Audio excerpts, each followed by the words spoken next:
Good morning, evening, and night, everyone. Lemon here, and today we do have a very special match for you all. Of course, not only because it is a release event for Bleach, but it is also against my wife, which is a lot of fun, and we had both had a lot of fun with this match. We are very competitive against each other.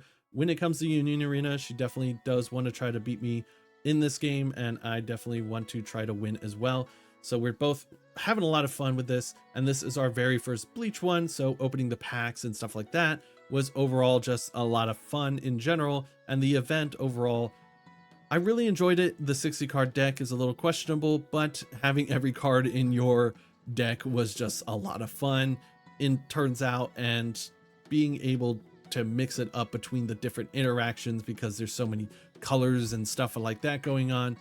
But do keep in mind, this is our first time playing with the cards physically, and I definitely, with this Rukia here that we just peeked at, forget to activate that draw one, trash one. Rukia being a very important body in general, not because, like I said, I definitely forget to do the draw one, trash one, like every time I think I forget it, but that's okay. It's also important to me because it is a 3,500 body. This Yama here is my second best card that I currently have going for me, because this deck, the pulls were not nice to me as far as getting cards to actually play with. This was very bad. We have a 4,000 Jugrum and we have a 5k Big Boy Yama, in which case that is their entirely our top end. So seeing that 3-5 early on in the Rukia is very important to me and very cool.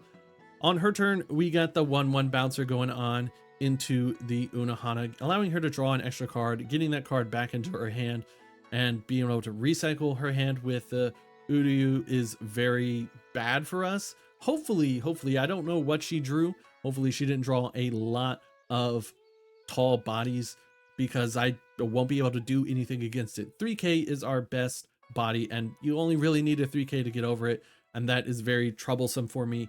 Of course, this Yama being a very important play early game, and only in the early game, because in the mid to late game basically becomes just a dead card on the field, being a chump blocker and stuff like that. So we definitely want to get him out there and play him early.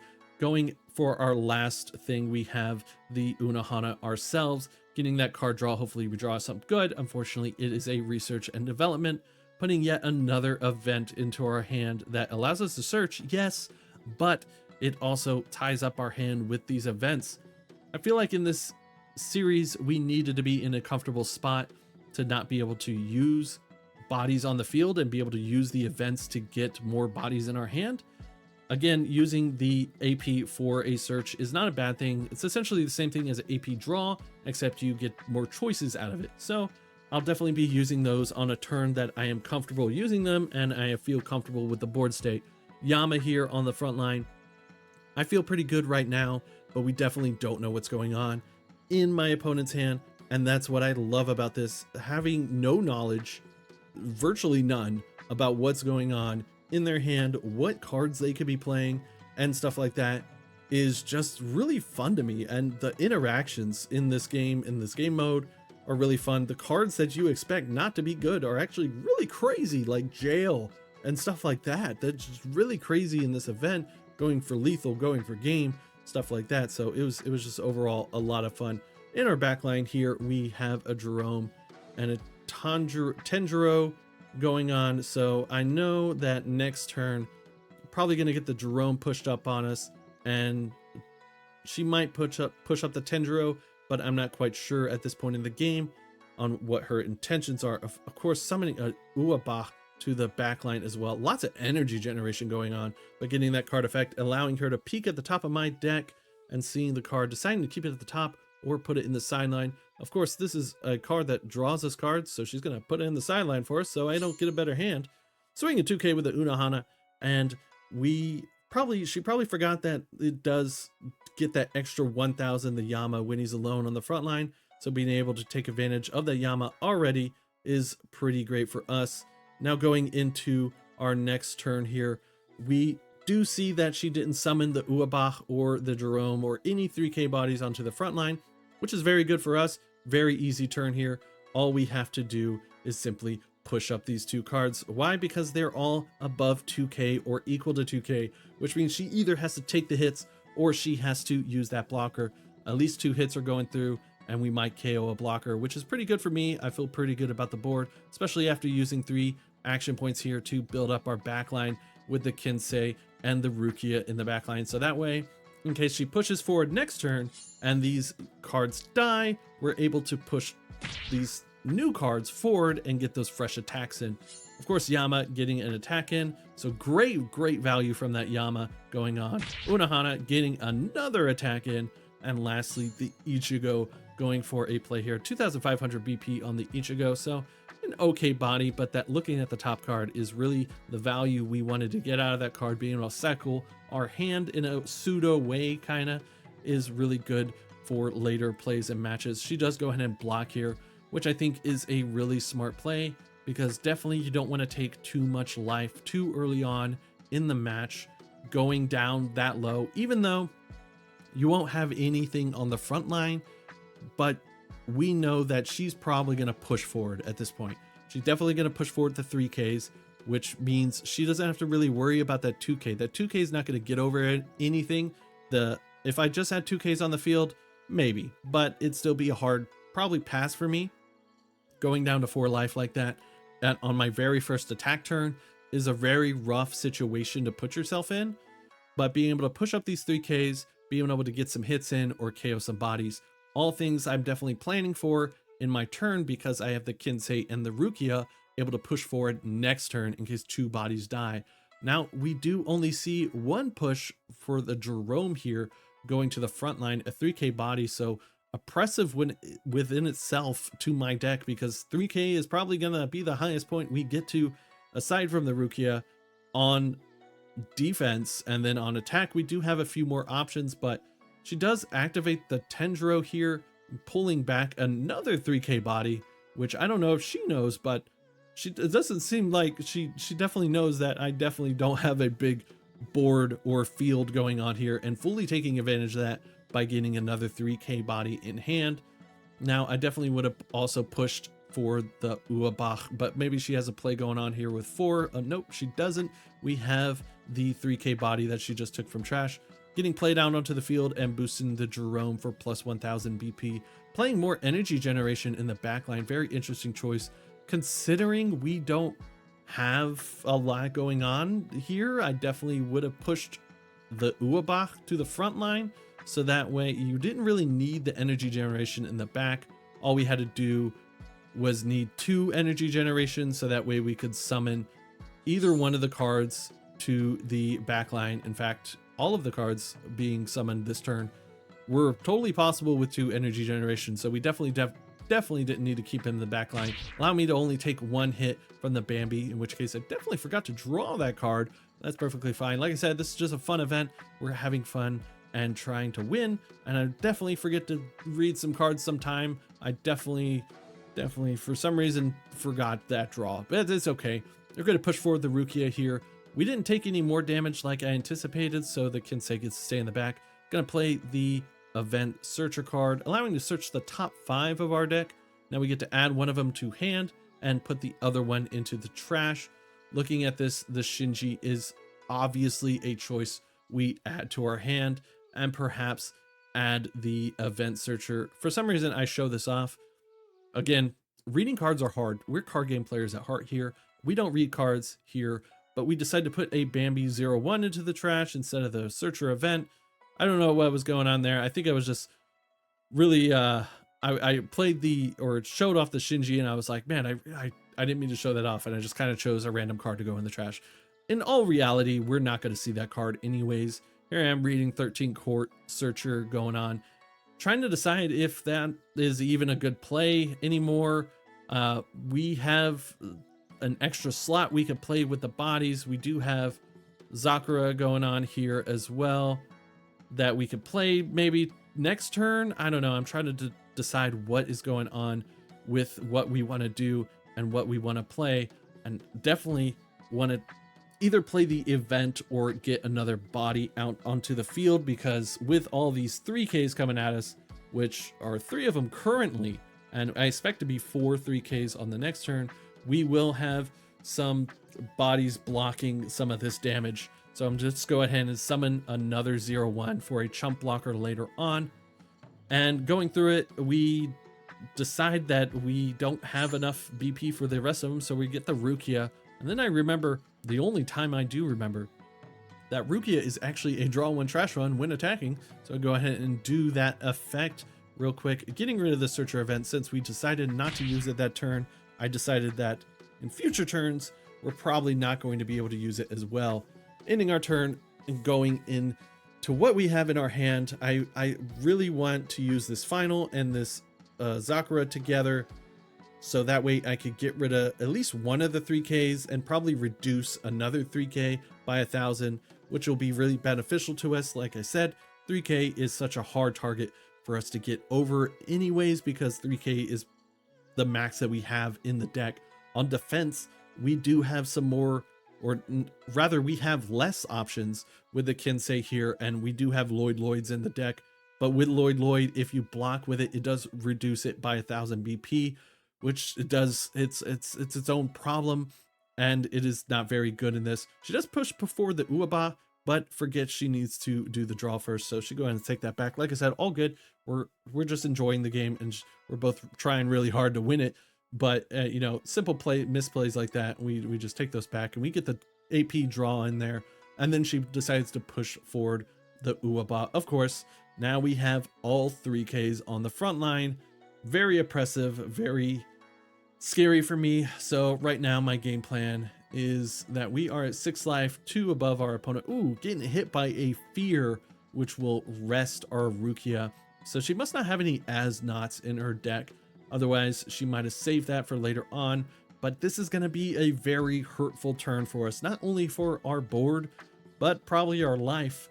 I believe that this turn's going to hurt us a lot. We are at 6 lives, and we did have the advantage, so taking that extra 2 life won't be as damaging as if we were at lower life, but it is still going to be a very bad turn for us. Summoning the Jugrum here, which gives plus 500 if there are 2 or more 4,000s on the field for your opponent, but you don't have to worry about that for me. That boy's always going to be a 3/5.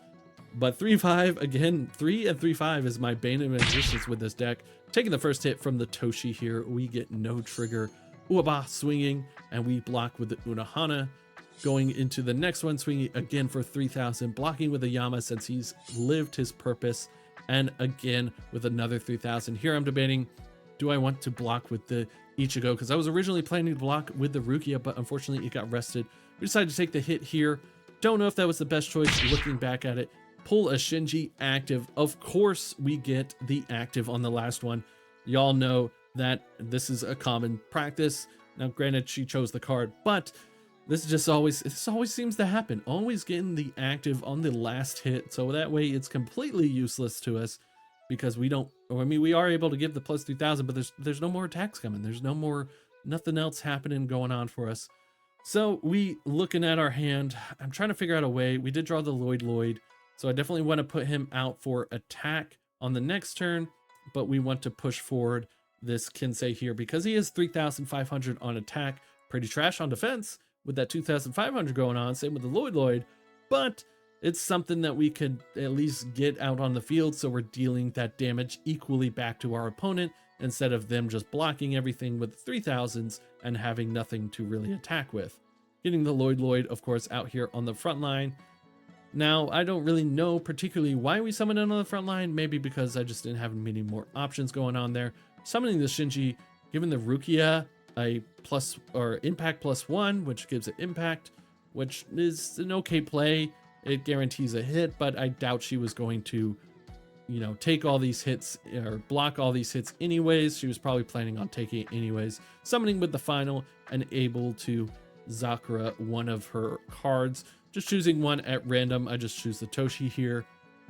They're all 3K, basically vanilla cards at this point, so there's no difference between all of them on which one gets killed. In my mind, I'm just trying to get as many hits as we can in, so we deal as the most damage. And of course, reducing by 1,000 that Uaba with the last part of that Zakura ability there. Unfortunately, we didn't have any bro Kuchkis on the field to be able to only use 1 AP for that, but honestly, we didn't need the extra AP since we got rid of our second searcher. Swinging first with the Kensei with 3,500. She takes the hit and pulls nothing, which is really good for us. And swinging again with Rukia and the impact going on for 3,500. Another hit successfully going through. Of course, I mean, she did have impact, but like I said, I don't believe she was blocking all these attacks to begin with. I feel like taking 2 hits there was the original plan, because I feel like in her hand at this point, we don't have a lot going on. We definitely know the Jugrum is going to get pushed up, so we definitely are going to at least block one of these with the Rukia if it doesn't get rested again, for God forbid. And we are definitely going to block one of these with the Ichigo, because Ichigo at this point has definitely served his purpose. He can't attack, he can't really do much. We've got 3Ks on the field, so defense is the only option for the Ichigo. Unfortunately, Lloyd, what do I have to say about Lloyd in this format? Really niche. They have to have a rated card for him to get that plus 1,000. Otherwise, Lloyd is a minus 1,000 when blocking, and that is insanely bad. 2,500 is so easy to go over, and especially you don't want your attackers dying like that. That Lloyd's my attacker. We don't want that bro dying. Same with the Kensei.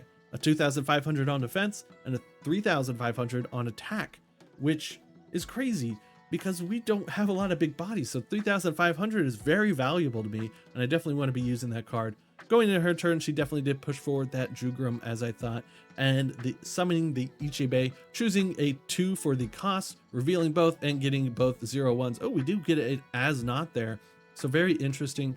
She chose to use that very early on special, knowing she had as nots in the deck, but she might not have a lot, and holding onto a card sometimes in these events is definitely not worth the value that it would provide if you pulled that 1 as not or that second as not in a 60 card deck. Keep that in mind. So in these events, don't be holding on to cards like that. So using it was still a very good play, but you know, you never know what you're going to draw. Did she have to use it immediately? Probably not. Here I'm debating on what we should block with. Even though I said the Ichigo, we decided to take a life, knowing that we're going to be probably taking some more, trying to hope for an active trigger or a special trigger or literally any trigger that would help me survive some of this. Swinging 3,000, gonna block that with the Rukia, hoping that we still get something, hopefully out of life. We take it again, going down to 2-2 very quick. We do get the big boy Yama. Unfortunately, we don't have our Yama on the field, but not like it matters, because like I said, our deck does not have a lot of energy generation. It does not have a lot of big boys going on. There's a lot of bad things about what I pulled. The only good things that I pulled were these alternate art Shinjis. One of them we saw in a trigger and one of them we saw on the field. Really interesting that I pulled both of them at the same time in the same event, which is really weird, but whatever, we roll with it. And I like that I pulled them. I'm not complaining, but I wish it was more than a 3K body, just saying that. Now we did draw Jail. Of course, Jail being a very good card for us here, being able to rest a card. And I do see the board state in which it is, summoning the Kensei to get that extra body out there because he's probably going to die this turn, and going ahead and using Jail on the Jugrum because we are going for game. This is my going for game turn, looking at the clock, knowing that time is kind of getting a little tight, and I definitely want to get those hits in while I can, or if I can at all, and hopefully get some of these hits in, or at least getting bodies off the field. Now, reason why I rested that Jugrum is solely for that Shinji there, because everything else is 3-5. Meanwhile, Shinji is 3-5, or only 3,000, so easily blockable. Using the Jail there was pretty smart. Of course, triggering a draw trigger from the Kenpachi there, very good for her, very bad for me getting more resources into her hand. But swinging a bunch of 3-5s while having her 3-5 rested puts her only at 1 life. But she does have a bunch of cards, and more cards in hand than me. I only have 2 cards in hand that she could keep producing those bodies, keep blocking, and turn this game around. And hopefully not in a worse way for us, because again, like I said, we just don't have a lot going on our field. So we are in a sticky situation depending on what she decides to push forward. I'm assuming she pushes forward the Ichibei and the Renji here simply to get those chump blockers, because they're not going to be doing much on attack. I'm pretty sure I could sequence this right to where I could be able to block most of these attacks. Ichibei being a 2-5, Renji being only a 2000. So even Lloyd comes in play here where he could block those attacks. Even pushing the forward the Hat and Clogs man, forget his name, Kitsuke. We just started watching the show, so don't mind me if I forget some of the names and stuff like that. Ooh, summoning a Bambi onto the backline. Really good play, resting our Rukia. Again, the rests that are happening to get this big damage in. These cards are really key and really fun for going for game.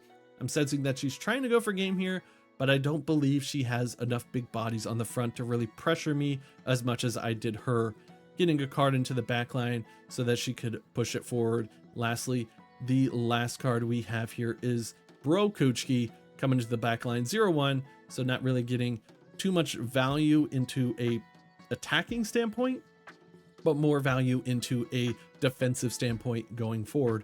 Now all she has to do is swing 4 times, and I'm at least going to take one of these, so we're going to go ahead and take that first. She chooses bottom, and of course we get the same old trigger that we've seen before, which is good old nothing. Good old nothing trigger there. Now we have to sequence this right in order to block all these attacks. Swinging for 2,500, we block for 3,000. Swinging for 2,500 again. Unfortunately, we have a Kensai in the back, so we're going to let him go, and we could just push forward the next one. She declared the attack on the Renji there, but we just go ahead and block with the Lloyd, and she's like, oh yeah, but that's all right. We did get a Bro Kuchiki, sorry, into our hand. Unohana off the AP draw, pushing forward the Kinsei here. I believe that's how you say his name. Haven't gotten that far in the show, only about 60 episodes in, really enjoying it. A lot of fun watching this. Blame Union Arena for getting me in the show. I mean, kind of the point of the card game, right? Promote the IPs. That's kind of really what they want. So good job on Bleach and their studio signing up for this game, getting me to watch their anime. It's pretty good so far. Drew a Lloyd off the Unohana, which is pretty good for us, be able to summon him in the back line. So now I'll be able to block with him and be able to reliably get another one into the front line to be able to attack with next turn. Going for game again here. We have a 3,500 attack. She decides to block with the Renji, which is probably our best target. Of course, Rukia getting another attack in without the effect because I completely forgot how to read card games.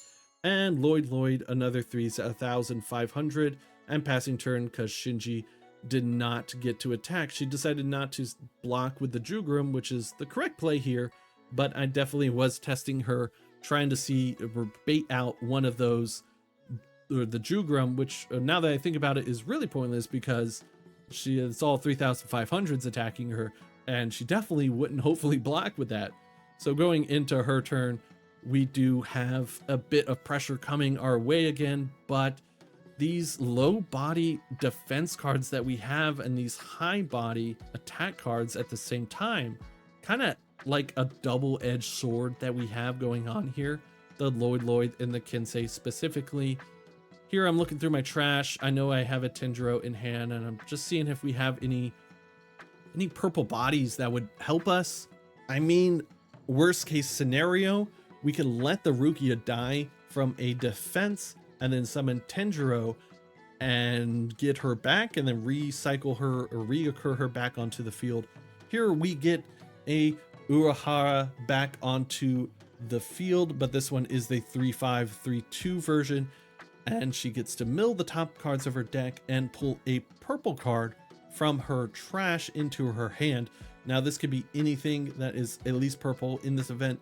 Now color doesn't matter for summoning, but color does matter for any card effects, so color triggers or anything that specifically states a certain color here. Here I think she's looking for a certain card, but I definitely don't know which one she'd be pulling out. Tenjiro might be a good option here, being able to recur another purple card. All depends on how many purple cards she has in the trash. I know she has a Renji and some chump blockers and stuff like that, but maybe she could pull the Tenjiro and then pull the Urahara and then kind of just cycle those back and forth between each other, and that might be a good play. Pulling out the Kenpachi here, thinking it's a purple, but it is in fact a green card, so she cannot take that card to the hand. You do have to abide again by the card wording, but not the energy generation color effects. So instead, we do decide to go for a different card. Instead of the Kenpachi, we do of course get the 3K, which has served her pretty well. That 3K has been a threat all game to me, going in and summoning it onto the front line, because with the last action point, if she didn't, I would just push forward and swing for that last damage. Going 3/5 Jugrum, getting rid of our 3K, not much use to us. Going again for 3/5, being able to boost that man plus 1,000 with that last card was actually a really good play, because I have to take it. I have to let something die, which I definitely was not planning for, which really hurts me here because I'm not able to attack for as much as I wanted to, getting 4 3/5 hits in. Instead, we have what we have, and we just have to kind of roll with it. We go with the AP draw here, drawing our first, keep in mind, our first 2 energy generation card. Here I'm looking at the field, being like, okay, what can we get to? How much energy generation can we get to? Knowing I have to summon something onto the front line, going and summon onto the back, and then summoning this one onto the front line, giving plus 1,000 to the Lloyd, because I mean, it really doesn't matter which one I do. All of these are either getting something blocked or going through, in which case it's her last life. She has to count on a final, going ahead, and she's going to block with all the characters, aside from the Jugrum, which is her top body going on there. 4/5 Lloyd attack happening. Really good if they had a 4,000 body out on the field to be able to boost to get through that damage, but we both are struggling in the top end, and I'm just struggling on the defensive end. The defensive end for me is really bad. These Lloyds are super rough in this game. This matchup with the 2,500 and her having so many 3,000s out on the field has just been a slog for me. Trying to get over those and trying to defend against them has been really hard. Pushing up the Bambi and the Brokuchki here. Brokuchki just being another chump blocker that she's going to use. Bambi, probably another chump blocker. Got to have those chump blockers out there in these last turns, because having just that 1 life left is pretty dangerous, and we definitely don't want getting a Captain's Coat out there. Being able to boost the Kuchki here is a different play. I'm pretty sure we could still block this card, so it's not an issue for us, but I guess she didn't have any much else use for the captains or her AP in this situation, or maybe she doesn't have enough bodies and able to block or put more out there so she could keep summoning blockers. I can see we both are in a desperate situation. I almost blocked with the Lloyd here, but realizing I could just block with Rukia, and then the Lloyd just block the Bambi because she is only 2,000, saving myself a body. Do get the Jugrum out here right when we have 5 energy generation is pretty nice and pretty good for us.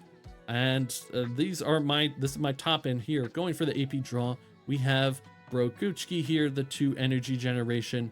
So I feel like pretty good with my hand so far. I do want to summon this Jugrum, right? We do want to summon. That is the proper play, is summoning the Jugrum.